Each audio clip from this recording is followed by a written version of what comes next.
Hello there, welcome back to my channel. I'm SDG and hopefully you guys are doing great. Now, when it comes to Rainbow Six Siege, a lot of people have been asking, give me some great tips for attackers and defenders. So this video is going to be comprised of 3 great tips for attackers. Now this video is planned to be shorter, so it's going to be nice and quick. So yeah, before the video starts though, I do want to ask you guys one question. Do you enjoy Call of Duty, Rainbow Six Siege, and Warzone content? If so, you've come to the right place.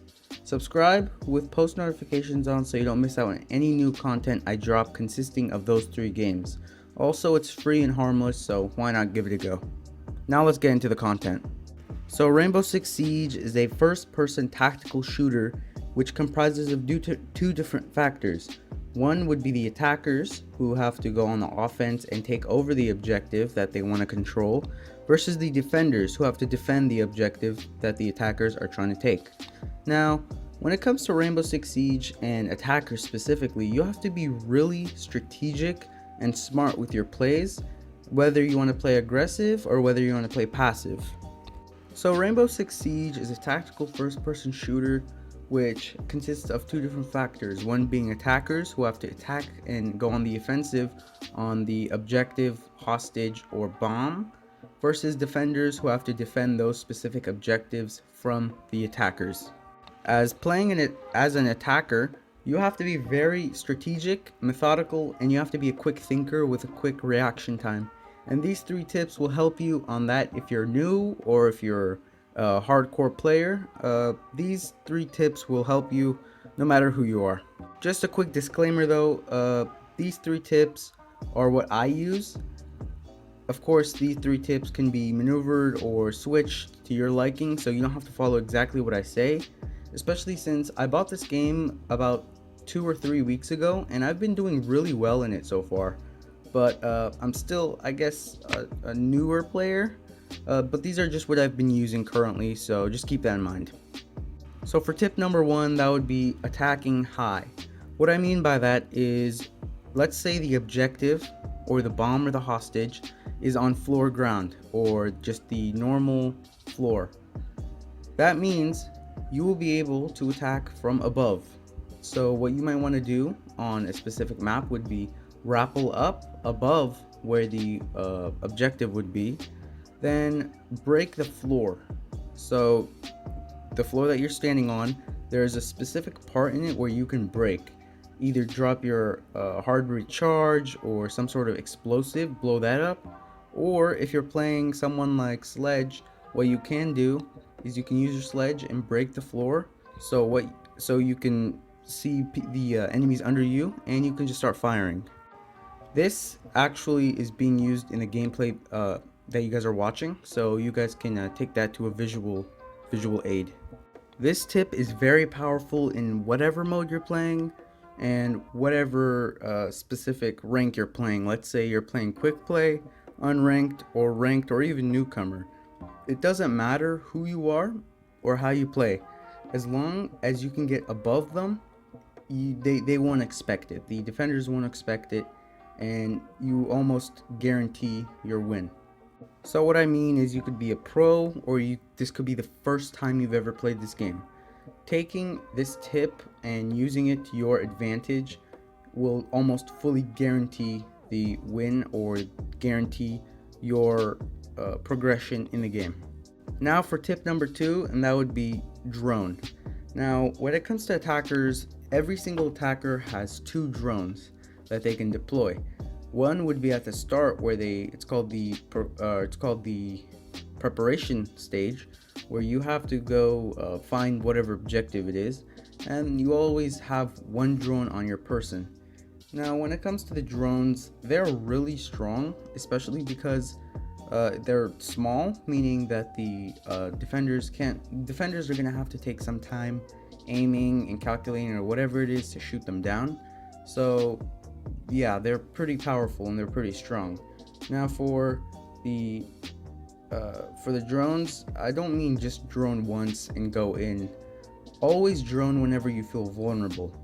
For example, in the gameplay here, I don't know where the enemies are at all. I don't know specifically where they are. They could be either camping in the objective, they could be coming to me, as long like I don't know what's happening, right?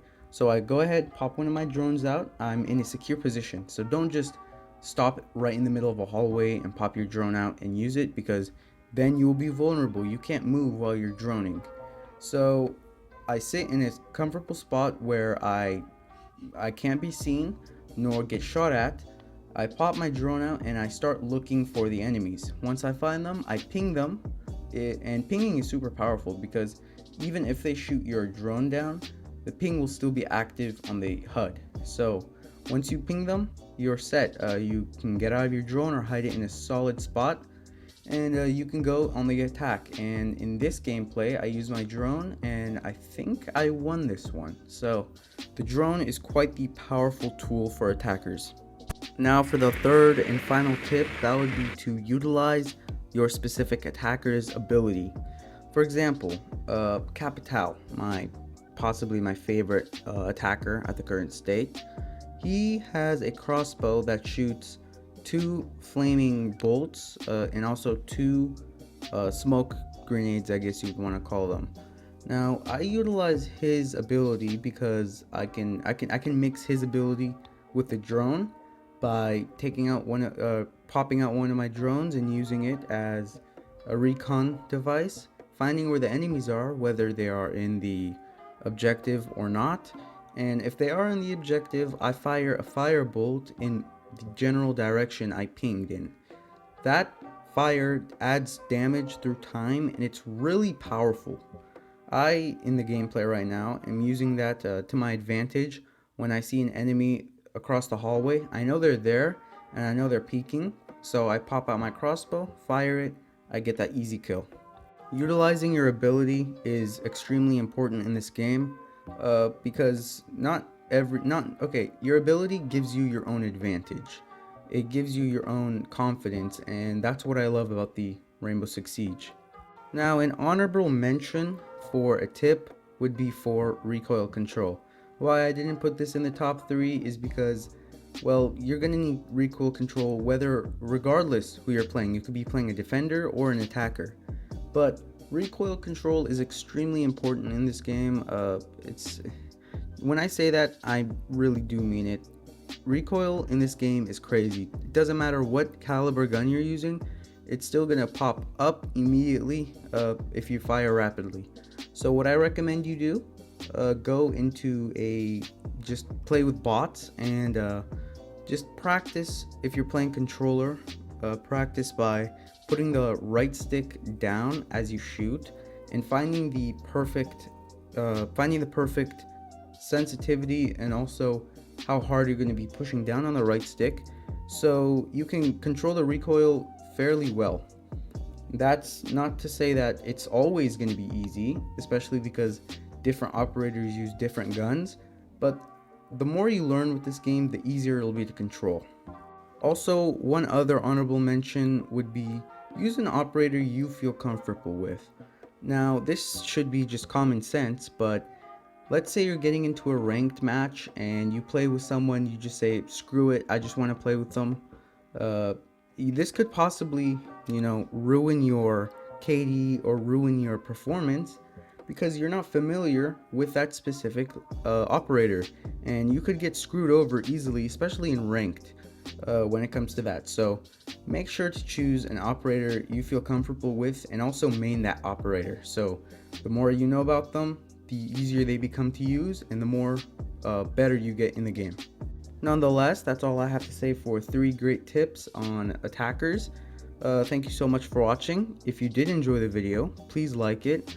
Also, subscribe with post notifications on so you don't miss out on any new content I drop, which consists of Rainbow Six Siege, Call of Duty Cold War, and Warzone. Nonetheless, thank you once more for watching, and hopefully I'll catch you on the next video. Peace out. It's all a dream. I used to read Word Up magazine.